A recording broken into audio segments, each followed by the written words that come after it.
इस वीडियो को शुरू करने से पहले उन सभी लोगों का धन्यवाद करना चाहूँगा जिन्होंने हमारी पिछली सारी वीडियोस में काफ़ी अच्छे कमेंट्स किए। उनको काफ़ी अच्छी पसंद आ रही है ये सीरीज़। ठीक है, हमने ऑप्स का पहला पार्ट बना चुके हैं, अब ये है सेकेंड पार्ट। ठीक है, तो अगर किसी ने फर्स्ट पार्ट नहीं देखा हो अब तक तो प्लीज़ पहले फर्स्ट पार्ट देखिए। ठीक है, हमने काफ़ी कम टाइम में जो जो इम्पोर्टेंट है प्रीवियस ईयर क्वेश्चन है ना, वो सारे रिवाइज़ करेंगे। ठीक है, तो आप सबसे पहले ये रैपिड रिवीजन पढ़िए, उसके बाद एमसीक्यू लगाएंगे तो काफ़ी चांसेस हैं कि वो एमसीक्यू आपके ठीक होंगे। ओके, तो चलिए अब शुरू करते हैं। सबसे पहला टॉपिक है stages of delivery. Okay, stage 1 कब होता है?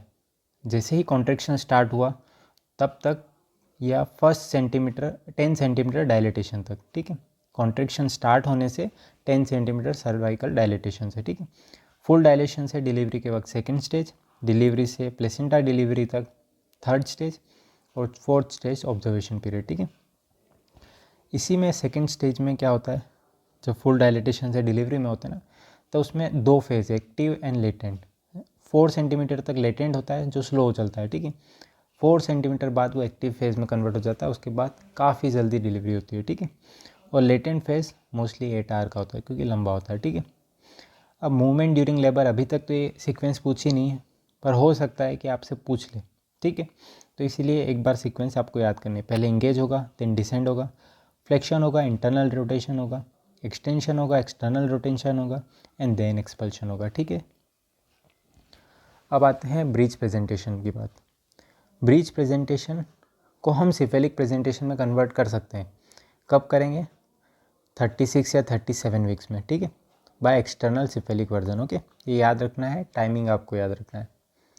अब बात करते हैं फीटल हेड डायमीटर की, जो कि पूछ सकते हैं क्या अलग अलग प्रेजेंटेशन में। ठीक है, सबसे पहले याद रखना है ब्रेगमेटिक जहाँ भी आया वो 9.5 है। ठीक है, सब मेंटो ब्रेगमेटिक जब फ्लेक्स्ड वर्टेक्स होगा, और सब ऑक्सीपिटो ब्रेगमेटिक, ठीक है, इसमें 9.5 है।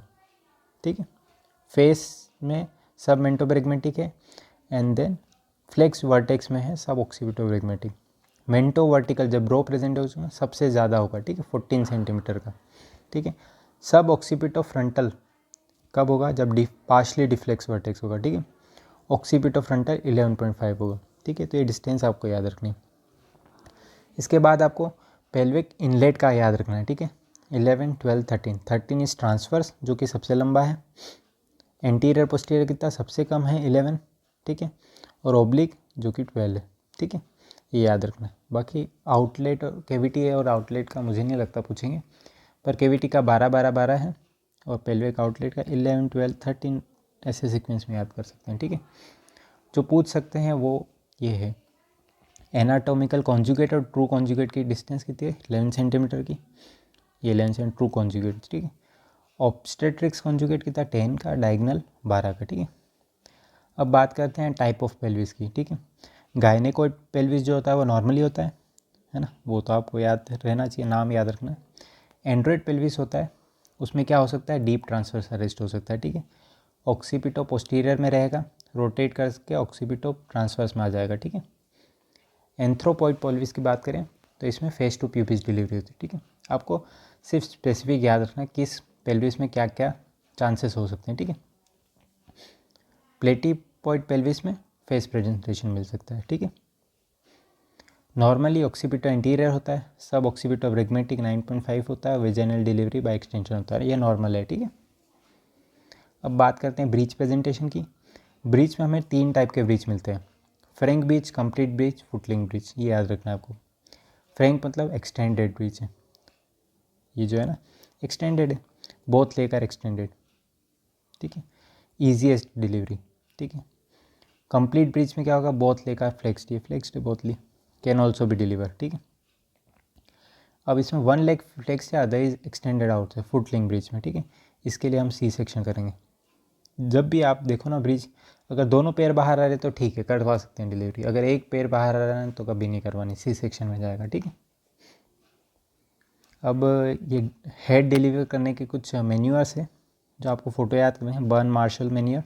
ठीक है, इसको उठा के जस्ट चेस्ट पे रख दिया, एब्डोमेन में रख दिया। ठीक है, एक और है मॉरिस स्विस मिलीविट मेन्यूअर।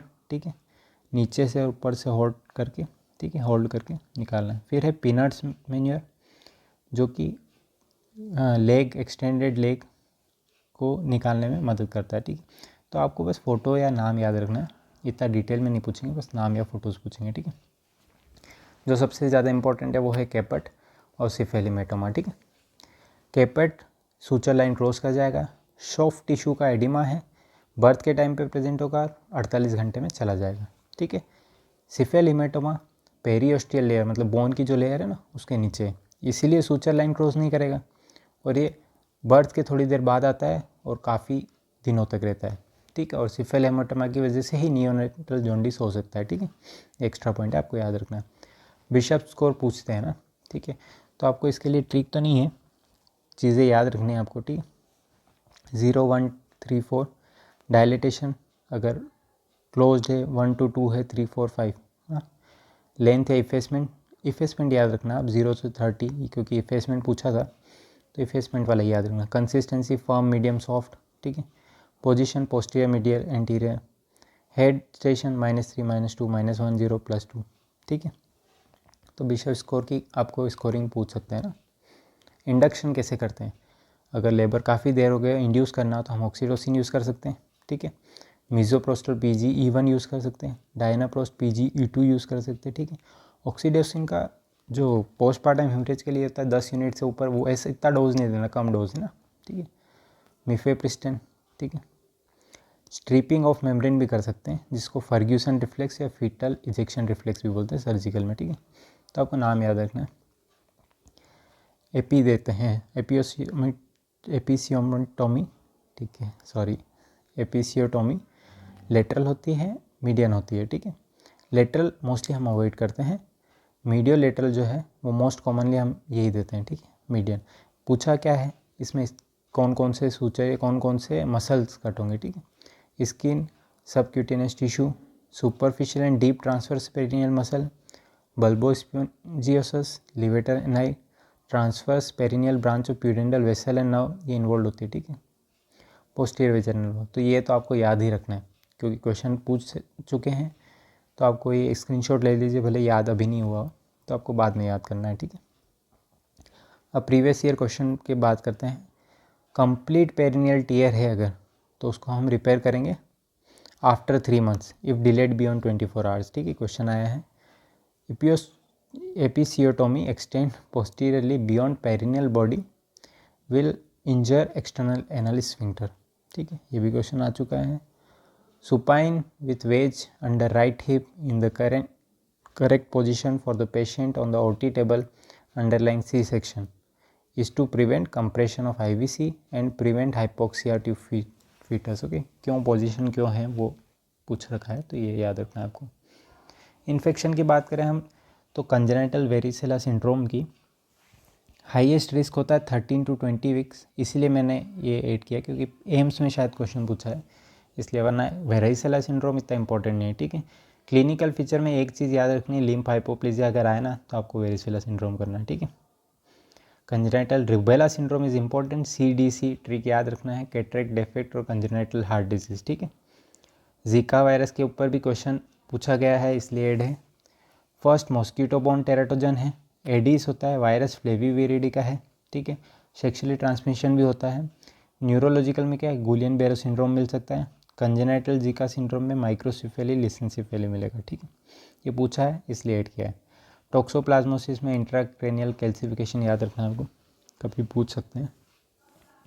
HIV में मोस्टली अभी तक क्वेश्चन आया नहीं है, शायद नेविरापिन सिरप का आया है कि देते हैं 6 to 12 वीक्स तक, और प्रिफर्ड रेजिम का आया है। टिनोफोविर, तले याद रखना, TLE तले, टिनोफोविर, लेमोविडिन, इफाविरेंस। ठीक है, तले। All women should take ART है ना। ठीक है, प्रेगनेंसी हो या नहीं हो आपको ART कंटिन्यू रखनी है। ठीक है, फिटल एल्कोहल सिंड्रोम का भी पूछा गया है, तो इसके क्लिनिकल फीचर में आपको small palpebral fissure, thin vermilion border, smooth philtrum, head size less than 10 percentile. ठीक है, वॉरफ्रीन के बारे में पूछा गया है, विटामिन K एंटागोनिस्ट है और एंटीकोगुलेंट है।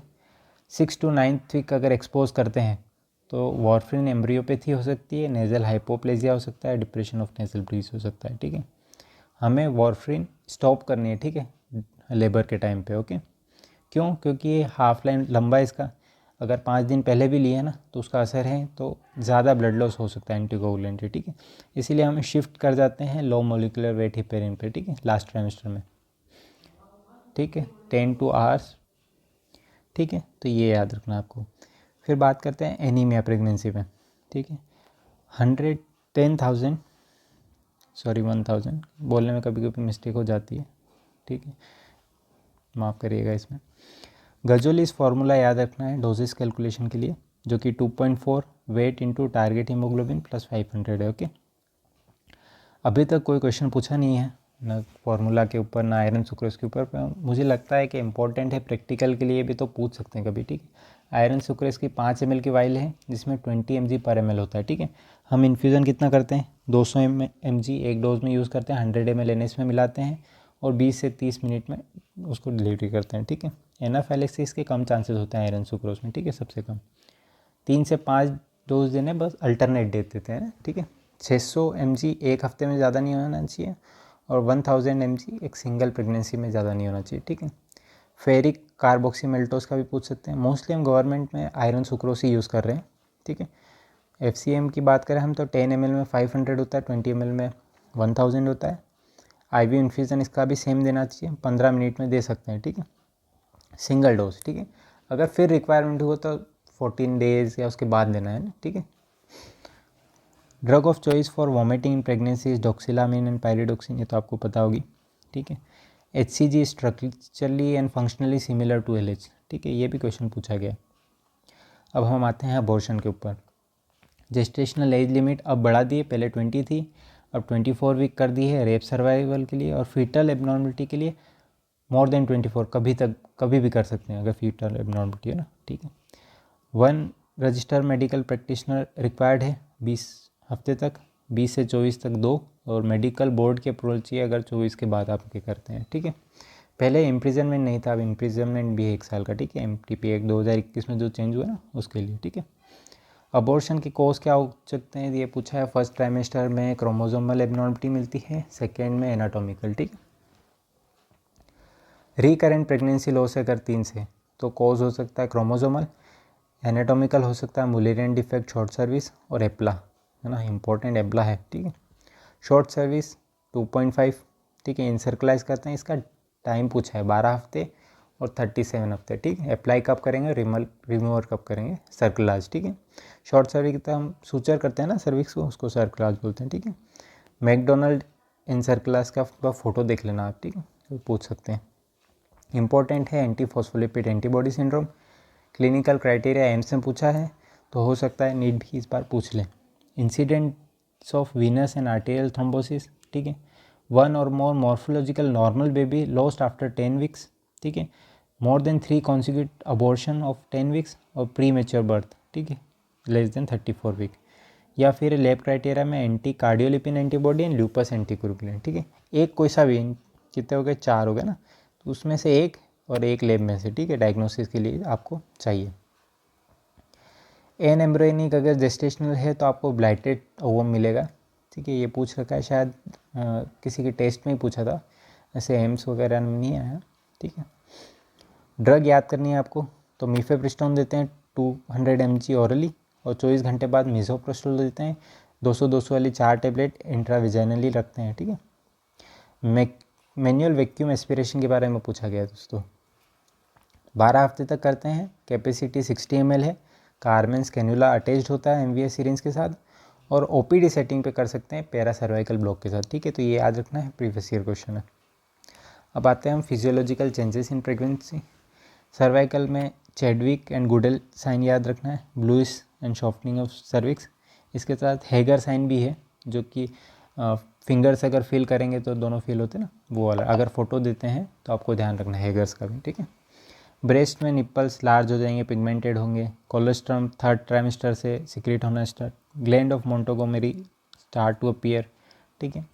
CVS की बात करेंगे तो एपाइकल इम्पल्स जो है वो लिटरलाइज होती है, कार्डियक आउटपुट बढ़ जाता है, हार्ट रेट बढ़ जाती है। ECG में याद रखना है लेफ्ट एक्सिस डेविएशन मिल सकता है नॉर्मली, ठीक है। क्वेश्चन पूछा है डायग्नोस्टिक क्राइटेरिया फॉर पेरीपार्टम कार्डियोमायोपैथी, जिसमें cardiac failure in last month of pregnancy और टिल 5 मंथ आफ्टर डिलीवरी। ठीक है, ये ऐसे ही क्वेश्चन ऐड किए मैंने जो कि टफ़ है, जो कि रिपीट कभी हो जाए तो आपको सिर्फ याद रखना है। ठीक है, आप बोलोगे कि जो क्वेश्चन पूछे हैं वो बिल्कुल बाहर है, क्योंकि जो नॉर्मल वाले क्वेश्चन पूछे हैं ना वो मैंने ऐड ही नहीं किए। ठीक है, हीमेटोलॉजिकल में क्या होगा, WBC ESR फाइब्रिनोजन बढ़ जाएंगे। ठीक है, ये ध्यान रखना है। और pregnancy there is increase concentration of all clotting factor except factor 11 and 13। ठीक है, रेस्पिरेटरी की बात करेंगे तो इट इंक्रीजेस, ये ट्रिक याद रखनी, IT increases, inspiratory capacity tidal volume बढ़ जाएंगे, RV रिमेन सेम। ठीक है, रेस्पिरेटरी रेट और vital capacity remain same and all other are decreases. तो क्वेश्चन पूछा था FRC और RV के बारे में, तो ये कम हो जाते हैं। ठीक है, IT increases, RV remain same. ठीक है, ये याद रखना है।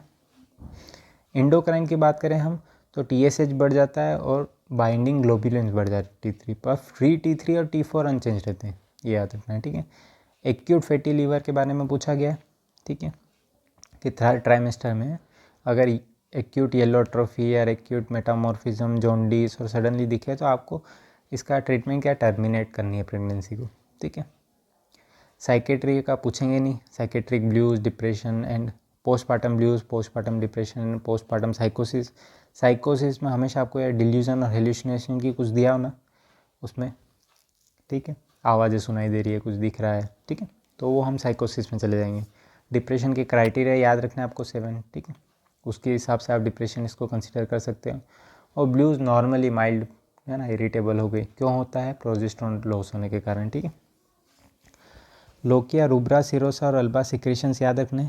फर्स्ट फ्यू डेज़ में ब्लडी सिक्रेशंस आएगा, ब्लड निकलेगा है ना डिलीवरी होने के बाद। और सिरोसा पेल होगी 3 से 4 दिन तक और अल्बा वाइट होगा, WBC वगैरह वो निकलते हैं 10 दिन तक। ठीक है, इन्वॉल्यूशन मतलब कि नॉर्मल पोजीशन पे यूट्रस कब आता है, 4 to 6 वीक्स कंप्लीटेड है।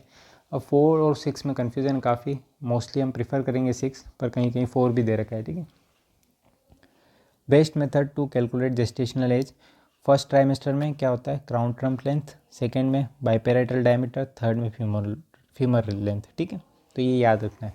बच्चे को फीटल एज कैलकुलेट करने के लिए बच्चे की हम फर्स्ट ट्राइमेस्टर में उसकी क्राउन ट्रम्प लेंथ यूज़ करते हैं, सेकेंड में बाइपेराइटल, थर्ड ट्राइमेस्टर में फीमर लेंथ। ओके, जो कि इंपॉर्टेंट है वो है प्री नेटल डायग्नोस्टिक, ये आपको ध्यान से सुनना है।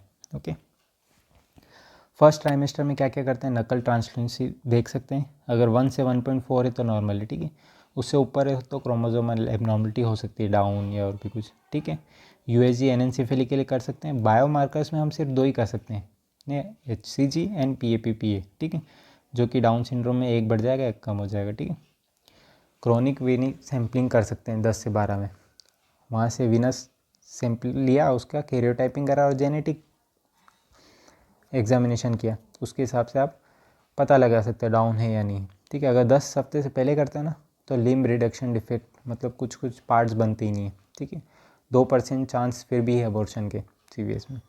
या फिर फ्री फीटल DNA कर सकते हैं मेटरनल सर्कुलेशन में। ठीक है, फर्स्ट ट्राइमेस्टर में। सेकेंड ट्राइमेस्टर में बायोकेमिकल मार्कर में क्या, ट्रिपल मार्कर जो कि पूछ सकते हैं, काफ़ी चांसेस है ना। तो इसकी ट्रिक याद रखनी है आपको, हाई एंड मी। ठीक है, हाई कैसे करते हैं, हाथ उठा खड़ा करके तो बढ़ जाएंगे, HCG एंड इनिबिन दोनों बढ़ जाएंगे, हाथ ऊपर करके हाई करते हैं ना। ठीक है, एंड मी वो नीचे इशारा कर रहा है कि मैं, मी कम हो जाता है, मेटरनल अल्फा पीटू प्रोटीन और स्ट्रायल है ना, डायल मत करना, स्ट्रायल है। ठीक है, और ये डाउन सिंड्रोम होता है। ठीक है, और ट्विन के केस में ठीक नहीं होगा, क्योंकि ट्विन के केस में कुछ भी हार्मोन्स ऊपर ज़्यादा हो सकते हैं, कम हो सकते हैं, तो ट्विन के केस में ऐसा नहीं होगा। ठीक है, टारगेट स्कैन कराते हैं 18 से 20 में। ठीक है, एमनियोसेंटेसिस 16 से 18 हफ्ते में। ठीक है, हम 20 ml एमनियोटिक फ्लूइड देते हैं, उसका जेनेटिक एनालाइज और कैरियोटाइपिंग करते हैं, अबॉर्शन रेट कम होता है। ठीक है, परक्यूटेनियस अम्बिलिकल ब्लड सैम्पलिंग और कोर्डोसेंटेसिस मोर देन 18 वीक्स में करते हैं। ठीक है, इसमें प्रीवियस ईयर क्वेश्चन आ चुका है कि रेडिएशन एक्सपोजर हुआ है तो आप एमनियोसेंटेसिस करेंगे कि नहीं, तो उसमें था कि नहीं, क्योंकि इसमें पता नहीं लग सकता है, क्योंकि DNA डैमेज नहीं मिलेगा। ठीक है, DNA अल्टर होगा, डैमेज नहीं होगा, अल्टर होगा, डैमेज नहीं होगा। ठीक है, इन्वर्स स्क्वायर लॉ क्या है कि dose intensity of radiation is inversely proportional to distance. ठीक है, सॉरी ऊपर वाले में एक मिस्टेक है, may damage DNA, okay, DNA damage कर सकता है पर not cause DNA to alter, पूरा चेंज नहीं करेगा, जो कि एमिनो सिंथेसिस में पता लगेगा, ठीक है। माफ़ कर देना, कभी कभी गलतियाँ हो जाती है, ठीक है। प्री टर्म लेबर पे शुरू करते हैं। प्री टर्म लेबर टर्म कब होगा, 37 to 42, है ना। अगर 37 से कम हो तो प्री टर्म है, ठीक है।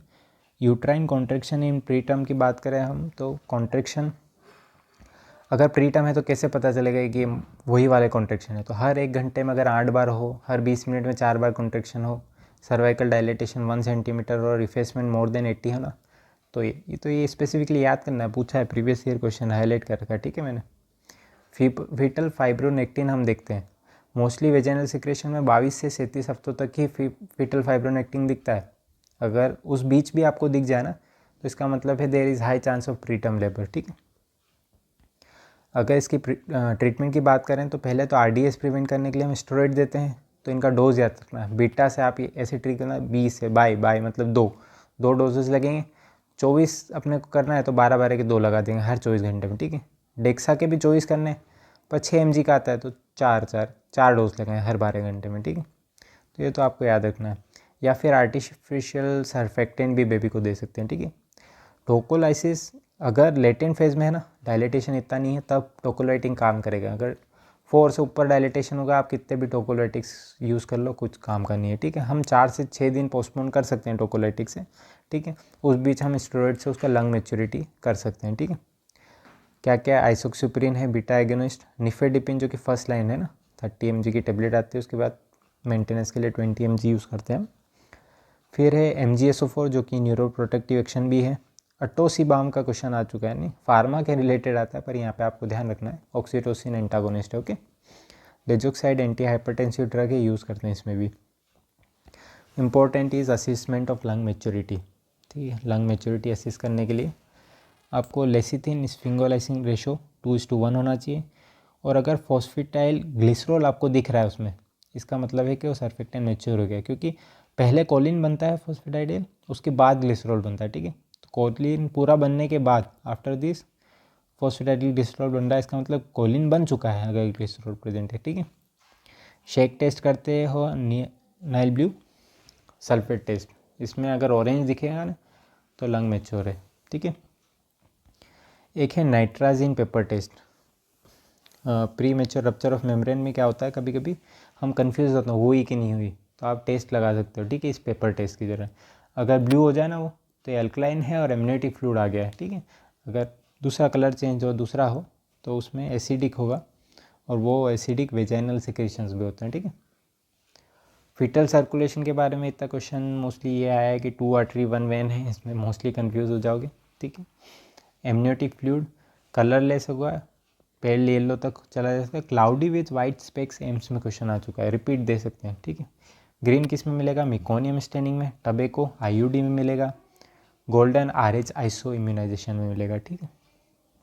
सोर्स का क्वेश्चन पूछा है, 1 से 12 में ultra filtration of maternal plasma, 12 से 20 ट्रांसुटेड एक्रोस फीटल स्किन, और 20 से अगर ज़्यादा हफ्ते हैं तो फीटल यूरिन सिक्रेट करेगा एमनियोटिक फ्लूइड, ठीक है। क्वेश्चन 20 वाला है।